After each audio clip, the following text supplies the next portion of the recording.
All right, this is Scott Jarvey, and I am talking today about photo walks. Recently, I attended a multi-day photo walk in San Francisco, California, and SmugMug afterwards got a hold of me and asked me to write an article about photo walks in general, just as I wanted to write it.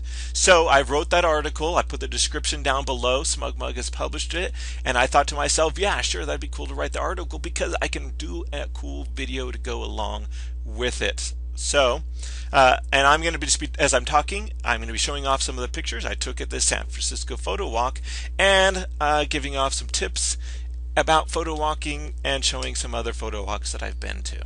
Okay, so I say that there's three different types of photo walks. There's the short photo walk, which also can mean short photo walk 2-3 hours plus meal. So it's like the photo walk or photo walk plus, which is plus meal. So and then there's the day-long photo walks where you can do tons of things. Last year I organized a photo walk, which was actually a multi-day photo walk, but part of it is because there was a 2-day event that we went to. But the first day, the whole day, I organized fun things to go to. So short, full day, and multi-day. So where have some photo walks been that I've gone to? Well, this one is at like a garden area that they organized here in Utah. They have a monthly photo walk thing, and I started going to it back in 2008. And so these are some of the photo walks that I went to 2009. And then there's also small groups that are doing photo walk like type things, but they're not really moving around quite as much. There's less walking, and sometimes they invite models, but sometimes I'm still just taking pictures of the other people. And so that can be at local places like the Great Salt Lake or wherever you happen to live. And this is just downtown in the city, Salt Lake, near where I'm at.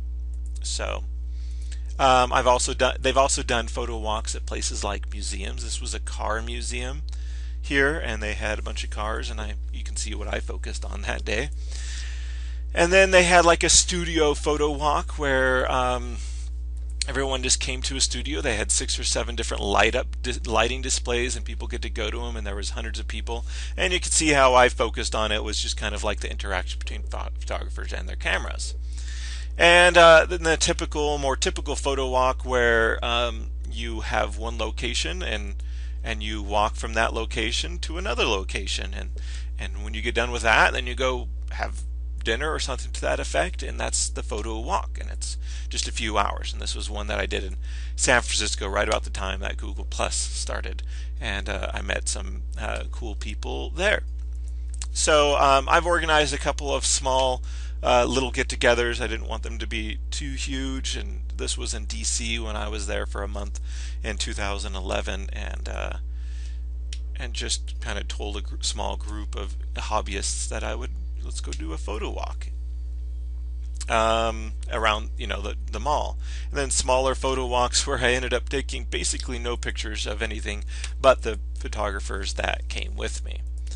Other places up in the mountains, cool photo walks where you're driving a little bit farther to get there and stuff like that. Then in 2011, kind of the advent of this, for me at least, this multi-day photo walks. First one I went to was in Death Valley in November of 2011, and I took quite a few pictures of the people that were with me, and then lots of pictures of the landscapes. So and then in Yosemite with a small group of people as well, we did a 3-4 day photo walk there. I found that in a lot of my favorite pictures from 2011, when I was doing a lot of these multi-day photo walks, that there's about 10 to 15 of the pictures that came, of my favorite 50, that came from photo walks. 10 to 50, that's a pretty good percentage. And then I organized last year a cool photo walk at the Festival of Colors here in Utah, which I will explain a little bit more, but I'm doing that again. So photo walks can be, as you see, anywhere. So now let me, as I just kind of scroll through this last photo walk that I went to, let me tell you some tips. Okay, let me go to my tips over here. Now, my opinion is, if you've got a photo walk and you're debating, well, I can go, but I don't know if I really want to, just go. you rarely, I've never really regretted going. I've always found benefit, and I've made friendships, or I've strengthened friendships. I've taken some good pictures. It's been an excuse to get out there and take pictures, and a lot of people are looking for that excuse to go take pictures. Motivation. Have a good attitude, and don't have crazy huge expectations like you're going to take the best pictures of your life there. Usually probably not. You're probably, multi-day photo walks are a little bit more apt to taking those awesome pictures, but if it's the shorter ones, you're probably just gonna, you'll take better pictures if you go off by yourself, probably, and a friend, and go focus on some sunset together. But it's go. Don't have huge expectations, what I'm saying. Now, giving is more rewarding than taking. Like, you can go and you can help others, and you can give your 2 cents on something, and that seems to be more beneficial to I've seen photographers, those out there that are, maybe it's just a coincidence, but those are the ones that are giving and doing things for other people at the photo walk seem to be the same people that are progressing the most with their photography. Maybe just a coincidence, but organizing them and helping out and answering questions, that's all pretty cool stuff to do at photo walks. And now there is a balancing act between, as you've seen here, I've done a lot of pictures of people, meaning that I was socializing a lot, so it's a balancing act between socializing and taking pictures. It's much easier to do, in my opinion, than at the shorter photo walks, where you're trying to cram in both things, and you're just like, I want to talk for 2 hours to these people, but I want to shoot for all 2 hours as well. Well, in longer photo walks, you've got like 100 hours to play with, or 60 hours to play with, and you don't have to, you can divide like 20 hours of socializing, 20 hours of taking pictures, and 20 hours of sleep. And then, but it's harder at these smaller ones where you're, want to do 2 hours of each, but there's only 2 hours to begin with. Don't try to do it all yourself if you're organizing. Now, this couple tips for photo walks. Like when I organized the Festival of Colors photo walk, let's see if there's a and I'm organizing one again, is just try to get other people to help out. So there is a website, Photowalking Utah, and they do a great job of getting everyone involved to organize photo walks, and they have consistent photo walks. Like every year, around Christmas, there's going to be a photo walk with Christmas lights at Temple Square in Salt Lake City. And then they, there's probably going to be one centric to Halloween, and there's one that they've done every year with the studio lighting photo walk, and kind of a consistent thing, and hundreds of people will show up to those consistent ones, and then maybe fewer will come to those ones. They'll pick and choose the photo walks they want to go to. Like, I haven't been to that location, so why do people go? What determines kind of like how many people are there? Well, what day is it? What time of the day is it? How far the people have to go?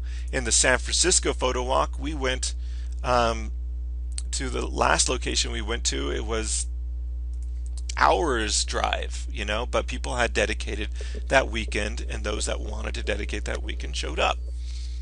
And how much money it will cost people, some people are interested in that, but that's not all. These things are determining factors, but they add to what people think about. Does it seem organized? The San Francisco photo walk was very well organized. There was a blog post with when people were going to be there. There was also a event on Google Plus, and that stated who was going to be there, and people got to interact and talk to each other about these different things. So that probably influenced a lot of other people, because they saw that some of their friends and we're going to be there, so I'm going to be there. So that's an important thing to realize if you are planning on organizing a photo walk, is let other people know who is going to be there, and basically, if you get some people that people like being around, more people are apt to be there.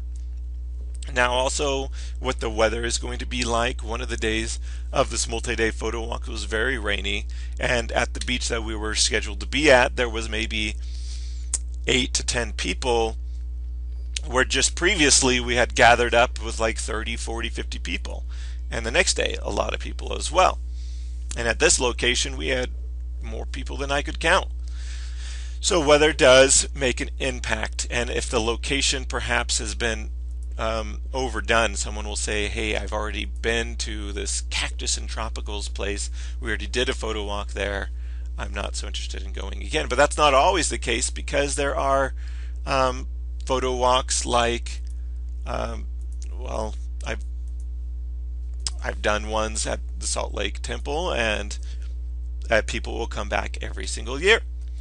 So how welcome do beginners feel? Like, can they come and show up with a point and click or even a cell phone?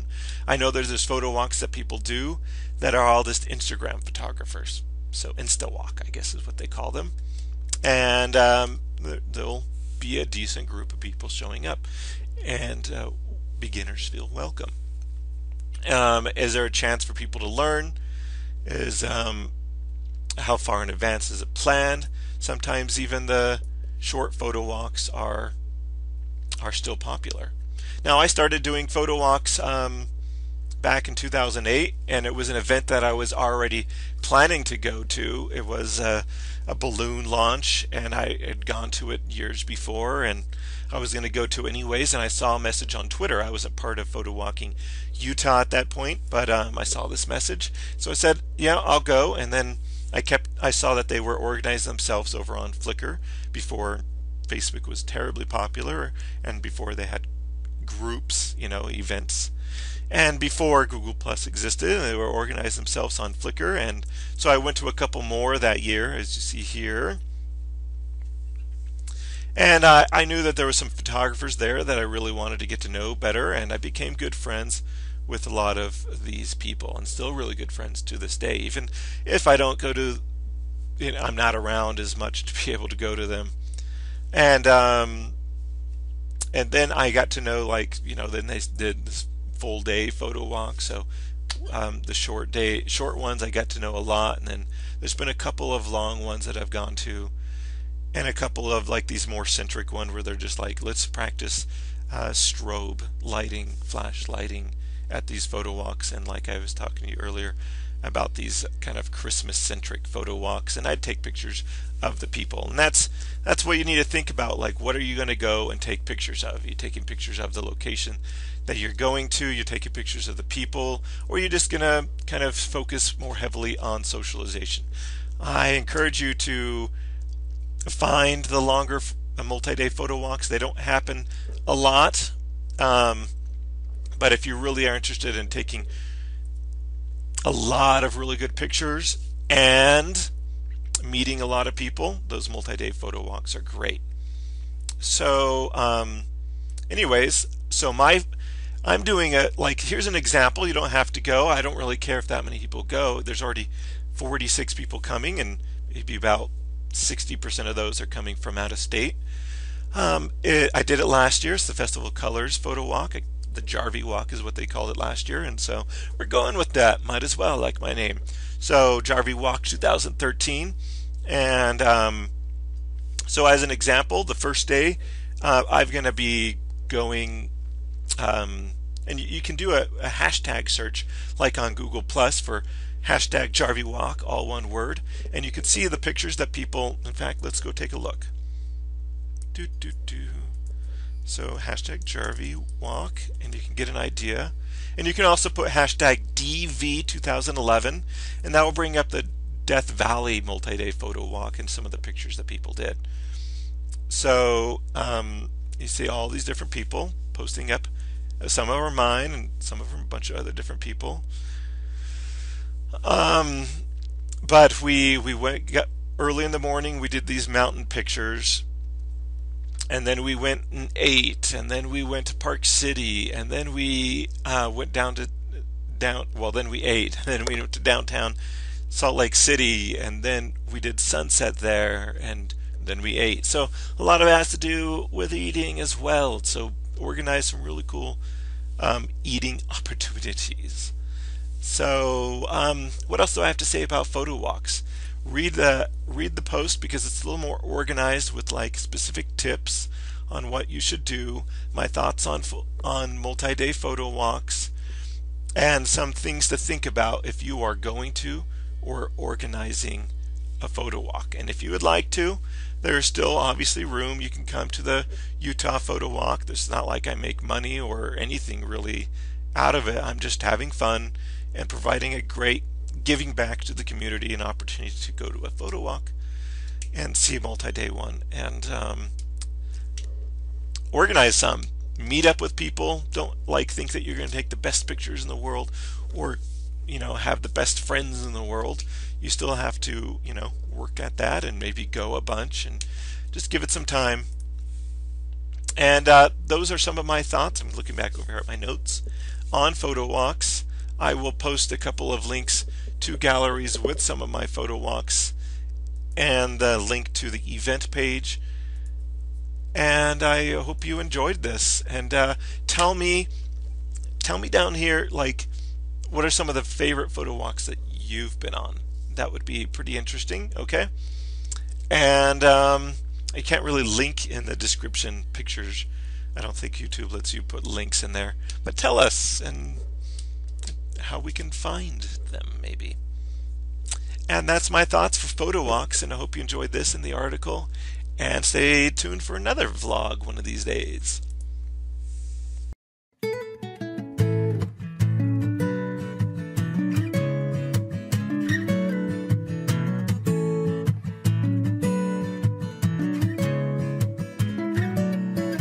We were laughing, we were dancing, we were holding hands all over the world. We were singing while we're drinking to the future of our boys and our girls. We were laughing, we were dancing, we were holding hands all over the world. We were singing while we're drinking to the future of our boys and our girls.